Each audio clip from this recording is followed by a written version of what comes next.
বিসমিল্লাহির রহমানির রহিম। আসসালামু আলাইকুম। এই শীতকালে আমাদের মাছের সঠিক বৃদ্ধির ধারাবাহিকতা ঠিক রাখার জন্য এবং মাছকে রোগমুক্ত ও নিরাপদ রাখার জন্য আমাদের বেশ কিছু পদক্ষেপ নিতে হয়। এর মধ্যে প্রথমত হলো মাছের খাদ্যে কিছুটা রুচির পরিবর্তন আমাদের আনতে হবে। দ্বিতীয়ত, আমরা রোগ হলে যে মেডিসিনটা ব্যবহার করি সেই মেডিসিনটা তো অ্যাকচুয়ালি আমাদের প্রাকৃতিক পরিবেশটারও একটু নষ্ট করে এবং মাছের যে বৃদ্ধিটা এই গ্রোথটাকে বেশ একটা সময়ের জন্য কমপক্ষে ৮-১০ দিনের জন্য সেটা স্ট্যান্ড হয়ে যায়। তো আমরা যদি কিছু ভেষজ উপাদান আমাদের খাদ্যের সাথে সপ্তাহে আমরা ২ থেকে ৩ দিন বা ৪ দিন আমরা এটা ব্যবহার করি, তাহলে দেখা যায় যে আমাদের মাছে কখনোই কোনো রোগ ব্যাধি আসবে না। যে শীতকালীন যে রোগগুলো হয়, বিশেষ করে বিভিন্ন ধরনের ফাঙ্গাল ইনফেকশন, এই যে ক্ষতরোগ, লেজ পচা, ফুলকা পচা, তারপরে ড্রপসি, এই যে প্রবলেমগুলো হয়, এই প্রবলেমগুলো মাছের হবে না। এবং যখন আমি রুচিতে একটু পরিবর্তন নিয়ে আসব, তখন মাছের খাদ্য গ্রহণের যে ধারাবাহিকতা সেটাও কিন্তু ঠিক থাকবে। সেক্ষেত্রে মাছের যে বৃদ্ধিটা সেটাও আমি পরিপূর্ণভাবেই পাবো। পরিপূর্ণ এজন্য বলছি যে আমি গ্রীষ্ম এবং বর্ষাকালে যদি আমি ১০০% বৃদ্ধি পাই, সেক্ষেত্রে আমি হয়তো ৮৫ থেকে ৯০% আমি এখানে পাবো। মানে সামান্য কিছুটা ব্যবধান ঘটবে। কারণ যেহেতু প্রাকৃতিক একটা বিপর্যয় হয় এই শীতের সময়, সেক্ষেত্রে কিছুটা ইফেক্ট তো মাছের উপরে পড়েই। যদিও মাছ শীতল রক্তের প্রাণী, সে যে কোনো ওয়েদারের সাথে নিজেকে অ্যাডজাস্ট করে নিতে পারে, তবুও কিছুটা পরিমাণে ইফেক্ট এসে যায় এর বডিতে। তো এজন্য এই ভেষজ উপাদান হিসাবে আমি আমার পূর্বের একটি ভিডিওতে হলুদ এবং রসুন এটা খাদ্যের সাথে ব্যবহারের কথা আমি বলেছিলাম। আমার এই যে ছোট্ট পুকুরটা, এই পুকুরটা আমি পাঙাশ মাছের চাষ করি। আমার এখন বেশ একটা ভলিউমে পাঙাশ এখানে রয়েছে। তো এটাতে আমি তো কখনোই অ্যাকচুয়ালি পিলেট খাদ্যটা ব্যবহার করি না, আমার হাতে বানানো খাদ্যটা দিয়ে মাছ চাষটা করি। তো এখানেও আমি হাতে তৈরি খাদ্যটাই খাওয়াচ্ছি, কিন্তু এই মেডিসিনটা সপ্তাহে ৩ দিন আমি কিছুটা প্লেট খাদ্যের সাথে মিক্স করে দিচ্ছি। তার কারণটা হলো যে এই পুকুরটার চারপাশে আমার পার বাঁধাই করা হয়েছে গত ২ বছর আগে। তো চারপাশ দিয়ে বেকু মেশিন দিয়ে আমি মাটি কেটে উঠিয়েছি, যেখানে গভীরতা হবে প্রায় ১২-১৩ ফিটের মতো গভীরতা এখনো রয়েছে শীতকালীন সময়। তো যেহেতু এখন ঠান্ডার সময় আর পুকুরের যত বেশি গভীরে যাবে, তলানিতে যাবে, সেখানে ঠান্ডার পরিমাণটা একটু বেশি থাকে। তো এজন্য আমি যখন শুধু মেডিসিনটা ব্যবহার করছি, তখন আমি এই সপ্তাহে ৩ দিন কিছুটা পরিমাণে খাদ্যের সাথে হলুদ এবং রসুনটা মিক্স করে আমি এই মাছকে খাওয়াচ্ছি। তো আপনারা কিভাবে এই হলুদ, রসুন এবং চিটাগুড় খাদ্যের সাথে মিক্স করবেন, কতটুকু পরিমাণে খাদ্যের সাথে কতটুকু পরিমাণে এটা আপনারা ব্যবহার করবেন এবং খাদ্যটা কিভাবে মাছকে প্রদান করবেন, পুরো বিষয়টা নিয়ে আপনাদের সাথে আমি আজকে দেখাবো এবং আলোচনা করব। তো এই যে রসুনের যে কোষগুলো আমি যেহেতু আমি প্রতিদিন এখানে প্রায় ১৪-১৫ কেজি খাদ্য আমি দিচ্ছি ২ বেলাতে, কিন্তু আমি প্লেট খাদ্যটা নিচ্ছি কিন্তু ৩ থেকে ৪ কেজির মতো। তো ৩ থেকে ৪ কেজি খাদ্যের সাথে আমি এই মানে প্রতি কেজি খাদ্যে ১ গ্রাম করে রসুন, তো আমি এখানে যা নিয়েছি তাতে হয়তো ৪-৫ গ্রাম বা ৬ গ্রাম রসুন হবে এরকম, বা ১০ গ্রাম পর্যন্ত হতে পারে।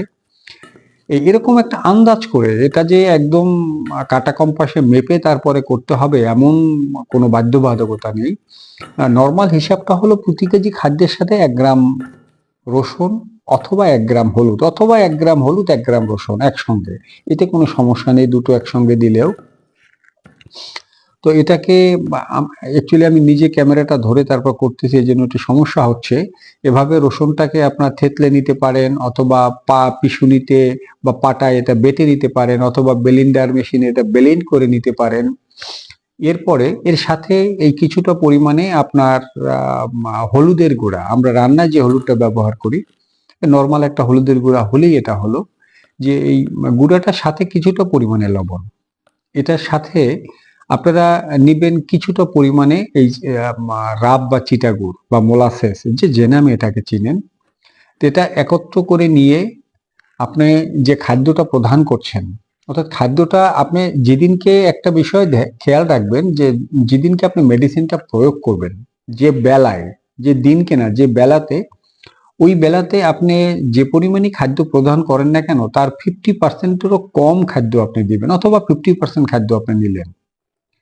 এটা নিবেন এজন্য যে যেহেতু আপনি একটা মেডিসিন প্রয়োগ করতেছেন, যাতে মাছ এটা পেট ফুঁড়ে খেতে না পারে। কারণ মাছ যখন একদম পেট ফুঁড়ে পর্যাপ্ত পরিমাণে খাদ্যটা গ্রহণ করবে, তখন তার ভিতরে যে মেডিসিনটা প্রয়োগ করা হবে সেই মেডিসিনটা অতটা ইফেক্টিভ থাকবে না, অর্থাৎ কার্যক্ষমতাটা অনেকটা কম হবে।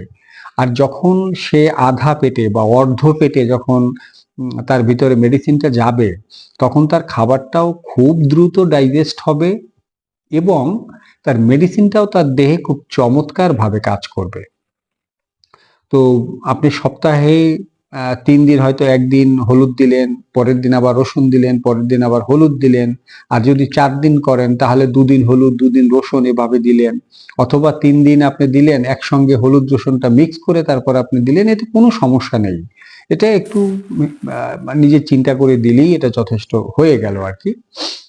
তো এটা আপনি এই হলুদ, রসুন এবং এই যে মোলাসেস, কিছুটা পরিমাণে লবণ একত্রে এটা মিক্স করে আপনি যে প্লেট খাদ্যটা, অথবা হাতে তৈরি খাদ্যের সাথে তো আপনি একসঙ্গে মিশিয়ে নিলেন, আর যদি প্লেট খাদ্যের সাথে দেন তাহলে এই কিছুটা পরিমাণে আপনি খাদ্যটা নিলেন, এর উপরে আপনি এই পানিটা কিছুটা পরিমাণে আপনি ছিটিয়ে দিলেন, ছিটিয়ে দিয়ে তারপরে আবার এটা হাত দিয়ে ভালো করে মিক্স করলেন, আবার ৩-৪ বাটি খাদ্যটা দিয়ে একটা স্তর তৈরি করলেন, সেখানে কিছুটা এই মিশ্রণটা দিয়ে আবার এটা মিশালেন, আবার একটা স্তর দিলেন, আবার কিছুটা এই দ্রবণটা দিয়ে তারপরে আপনি এটাকে মিক্স করলেন, মিক্স করে এভাবে পুরোটা মিক্স করবেন। মিক্স করে সাধারণত এটা যদি আপনি খাদ্যটা দেওয়ার কমপক্ষে ১ ঘন্টা আগে, ১-১.৫ ঘন্টা আগে বা আধা ঘন্টা আগে আপনি যদি এটা মিক্স করে রেখে দেন, তাহলে হবে যে আপনার এই যে হলুদ রসুনের যে নির্যাসটা, এটা কিন্তু আপনার পুরো খাদ্যটার সাথে মিক্স হয়ে যাবে। এটা যদি হাতে তৈরি খাদ্যের সাথে দেন তাহলে সেটা মিক্স হয়ে গেল। আর যদি আপনি এই প্লেট খাদ্যের সাথে দেন তাহলে সেটা সে শুষে নিয়ে গেল। তা এরপরে আপনি মাছকে এভাবে আপনি বা পুকুরে এই একটা বেলায় আপনি এই খাদ্যটা আপনি ছিটিয়ে দিলেন। তবে এই খাদ্যটা দেওয়ার সময় একটা বিষয় একটু লক্ষণীয়, যে এই খাদ্যটা আপনি খুব বেশি একটা জায়গা জুড়ে একদম হালকা হালকা করে ছিটিয়ে আপনি দিবেন সমস্ত জায়গা জুড়ে, যাতে অন্তত আপনার চাষকৃত যে মাছ, সে যতগুলো মাছ আছে প্রত্যেকটা মাছ যেন ২-৪টা করে অন্তত দানা সে গ্রহণ করতে পারে। বা যদি আপনি হাতে তৈরি খাদ্যটাও দিচ্ছেন, তাহলে আপনি একটু আগে যতটুকু জায়গা দিতেন তার চেয়ে একটু বেশি জায়গায় এটা ছড়াই দিবেন, এবং অবশ্যই সে খাদ্যের পরিমাণটা আপনার প্রতিদিনকার খাদ্যের চেয়ে অনেকটা কম, মানে 50% খাদ্যটা আপনি ওই বেলাটায় দিবেন, যেন ওয়েস্টেজ খাদ্যটা না হয়, পুরো খাদ্যটা মাছ খেয়ে ফেলে এবং অল্প খেয়ে যাতে তার যে বিপাকীয় কার্যক্রমটা সেটা যাতে খুব দ্রুত কাজ করে, তার খাবারটা ডাইজেস্ট হয় এবং মেডিসিনটা তার পুরো বডি এটা অ্যাবজর্ব করতে পারে। যার জন্য অল্প খাবারের সাথে দিয়ে এই একটু বেশি জায়গা জুড়ে এটা ছিটিয়ে দিবেন, যাতে সব মাছ কিছুটা পরিমাণ হলেও খাদ্যটা সে খেতে পারে।